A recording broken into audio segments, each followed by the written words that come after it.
Steve's life took an unexpected turn after a car accident. With his vehicle in the garage for repairs, he had no choice but to take the metro to work every day. It was an inconvenience, but he adapted quickly. One evening, as he waited for the train, he noticed a homeless man sitting quietly near the entrance. His clothes were tattered, and his eyes carried a distant sadness.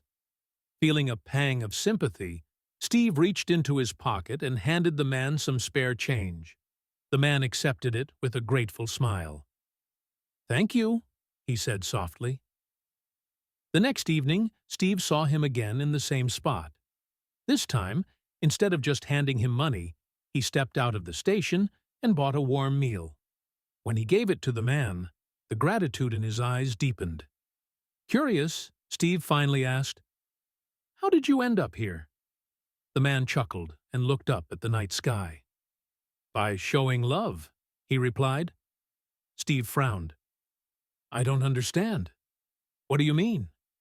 The man exhaled, his breath visible in the cold air. "All my life, I made sure the people around me were happy. No matter what was happening in my own life, I gave everything I had to help others." Steve hesitated before asking, "Do you regret it?" The man shook his head. "Not at all. But it does hurt to realize that the same people I once helped, those for whom I would have given the shirt off my back, wouldn't even offer me a sleeve when I needed it.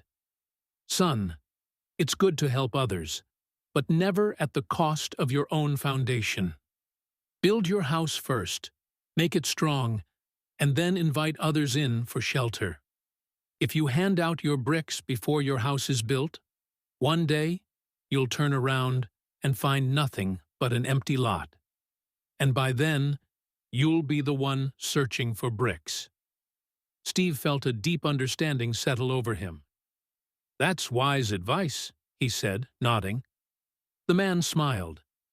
"Kindness is never wrong. Just remember, you can help a lot more people when you're in a strong position than when you've given away everything you need to stand." As Steve boarded his train, he carried the man's words with him, a lesson he would never forget. Moral of the story is, helping others is noble, but one must not lose sight of their own well-being. Strengthening yourself first allows you to support others even better in the long run.